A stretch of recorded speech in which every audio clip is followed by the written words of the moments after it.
آج ہم زندہ قبر میں دفن ہو چکے ہیں۔ سوچئے آپ ایک ایسی جگہ قید ہو جائیں جہاں آپ کی چیخیں دیواروں سے ٹکرا کر واپس آ جائیں، جہاں دن اور رات کا فرق مٹ جائے، جہاں سانس گھٹنے لگے اور موت آپ کے سامنے کھڑی ہو۔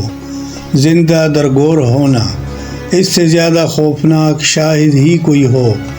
آج کی کہانی 3 ایسے ہی مسافروں کی ہے جو اپنی زندگی کے سفر پر نکلے تھے، لیکن قدرت نے ان کے لیے ایک ایسا امتحان تیار کر رکھا تھا جس کا تصور بھی نہیں کیا جا سکتا۔ یہ کہانی آپ کو بتائے گی کہ جب دنیا کے سارے دروازے بند ہو جائے اور جب اپنے بھی مدد کو نہ آ سکے تو وہ کون سا خفیہ ہتھیار ہے جو پہاڑوں کو بھی ہلا سکتا ہے۔ پرانے وقتوں کی بات ہے کہ بنی اسرائیل کے 3 آدمی ایک طویل سفر پر نکلے۔ ابھی وہ ایک پہاڑی سلسلے سے گزر ہی رہے تھے کہ اچانک موسم نے کروٹ بدلی، کالی گھٹائیں چھا گئی اور ایسی موسلادھار بارش شروع ہوئی کہ جیسے آسمان پھٹ پڑا ہو۔ بجلی کی کڑک اور طوفانی ہواؤں سے بچنے کے لیے انہوں نے پہاڑ کی ایک غار میں پناہ لی۔ وہ تینوں ادھر بیٹھ کر طوفان تپنے کا انتظار کر رہے تھے۔ انہیں لگا کہ وہ محفوظ مقام پر ہیں، لیکن انہیں خبر ہی نہیں تھی کہ یہ غار ان کی پناہ گاہ نہیں بلکہ ان کی قبر بننے والی ہے۔ اچانک ایک زوردار گڑگڑاہٹ ہوئی، پہاڑ کے اوپر سے ایک دیو ہیکل چٹان ٹوٹی اور سیدھے غار کے منہ پر آ گری۔ اندھیرا، مکمل اندھیرا چھا گیا۔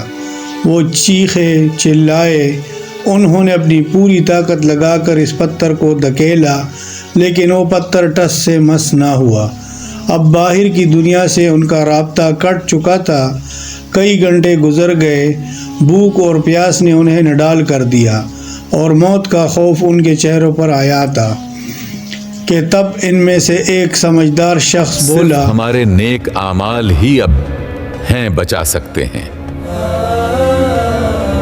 اس نے مشورہ دیا کہ ہم تینوں اپنی زندگی کا سب سے مخلص اور نیک عمل یاد کریں، وہ عمل جو ہم نے صرف اور صرف اللہ کی رضا کے لیے کیا ہو، اور اس کا واسطہ دے کر دعا کریں، شاید اللہ اس پتھر کو ہٹا دے۔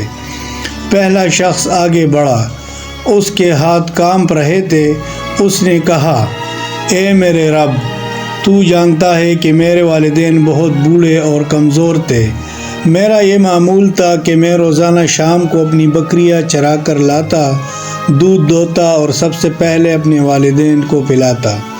جب تک وہ نہ پی لیتے، نہ میں خود پیتا، نہ بیوی بچوں کو دیتا۔ ایک رات مجھے گھر آتے آتے دیر ہو گئی۔ جب میں دودھ لے کر پہنچا تو ماں باپ سو چکے تھے۔ میرے چھوٹے چھوٹے بچے بھوک سے بلک رہے تھے۔ وہ میرے قدموں میں لوٹ رہے تھے، رو رہے تھے۔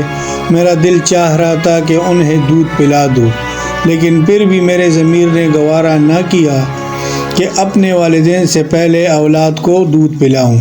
اے اللہ، میں ساری رات دودھ کا پیالہ ہاتھ میں لیے ان کے سرہانے کھڑا رہا۔ میرے ہاتھ تھک گئے، ٹانگیں سن ہو گئی، لیکن میں ہلا نہیں، یہاں تک کہ فجر ہو گئی۔ وہ جاگے، انہوں نے دودھ پیا، تب جا کر میں نے بچوں کو پلایا۔ یا اللہ، اگر میں نے اپنے والدین کی یہ خدمت صرف تیری رضا کے لیے کی ہے تو آج ہم پر سے یہ مصیبت ہٹا دے۔ اچانک غار میں ایک آواز گونجی، پتھر ہلا اور تھوڑا سا سرک گیا۔ ہلکی سی روشنی اندر آئی، لیکن راستہ اتنا نہیں تھا کہ انسان باہر نکل سکے۔ اب دوسرے شخص کی باری تھی۔ یہ وہ شخص تھا جس نے اپنی زندگی کے سب سے بڑی خواہش کو اللہ کے ڈر سے قربان کیا تھا۔ اس نے کہا، اے اللہ، تو جانتا ہے کہ میری ایک چچا زاد بہن تھی۔ میں اس سے اتنی شدید محبت کرتا تھا جتنی کوئی مرد کسی عورت سے کر سکتا ہے۔ میں نے اس کے ساتھ غلط ارادہ کرنا چاہا، لیکن اس نے مجھے رد کر دیا۔ پھر وقت کا پہیہ گھوما، علاقے میں سخت قید پڑا۔ وہ مجبور اور لاچار ہو کر میرے پاس مدد مانگنے آئی۔ میں نے اسے 120 دینار دیے، لیکن اس شرط پر کہ وہ میری بات مان لے۔ مجبوری کی وجہ سے وہ راضی ہو گئی۔ جب میں اس کے قریب گیا اور گناہ کرنے ہی والا تھا تو اس نے روتے ہوئے اور کانپتے ہوئے مجھے کہا، اللہ سے ڈرو۔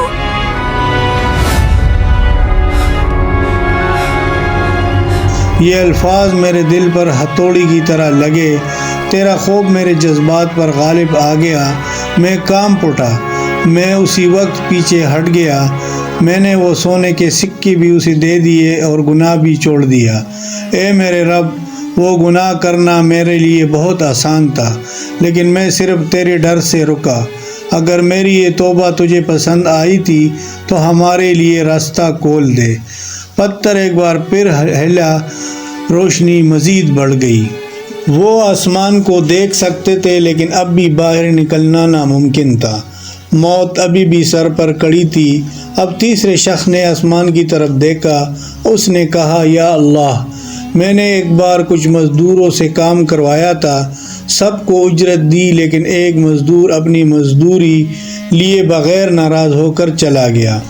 اس کے چند پیسے میرے پاس رہ گئے۔ میں چاہتا تو وہ ویسی کھا جاتا، لیکن میں نے انہیں کاروبار میں لگا دیا۔ میں اس کے پیسوں سے جانور خریدتا رہا اور پھر ان جانوروں کے بچے ہوتے گئے، یہاں تک کہ وہ چند سکے اونٹوں، گایوں اور بکریوں کا ایک بہت بڑا ریور بن گئے۔ کئی سال گزر گئے۔ وہ مزدور خستہ حالت میں میرے پاس واپس آیا۔ اس نے کہا، اے اللہ کے بندے، میری وہ پرانی مزدوری مجھے دے دے، میں بہت ضرورت مند ہوں۔ میں نے میدان کی طرف اشارہ کیا اور کہا کہ یہ سارے اونٹ، یہ ساری گائے، سب تمہارا مال ہے، لے جاؤ۔ وہ حیران رہ گیا۔ اس نے کہا، مجھ سے مذاق کرتے ہو؟ میں نے کہا، مذاق نہیں، یہ تمہاری ہی امانت ہے۔ وہ سارا مال لے گیا اور مجھے ایک بکری کا بچہ بھی نہ دیا۔ اے اللہ، میں نے یہ ایمانداری صرف تیرے لیے کی تھی۔ آج ہم پھنس گئے ہیں، ہماری مدد فرما۔ جیسے ہی اس کی دعا ختم ہوئی، ایک زوردار آواز آئی۔ باقی بچا ہوا پتھر بھی غار کے منہ سے ہٹ گیا۔ ٹھنڈی ہوا کا جھونکا اندر آیا۔ وہ آزاد ہو چکے تھے۔ وہ تینوں لڑکھڑاتے قدموں سے غار سے باہر نکلے۔ سورج کی کرنوں نے ان کا استقبال کیا۔ انہیں نئی زندگی مل چکی تھی۔ دوستو، سوچئے، اگر وہ شخص والدین کا دل دکھاتا تو کیا وہ بچ پاتے؟ اگر دوسرا شخص گناہ کر لیتا تو کیا پتھر ہٹتا؟ اگر تیسرا شخص امانت میں خیانت کرتا تو کیا ان کی قبر وہی نہ بن جاتی؟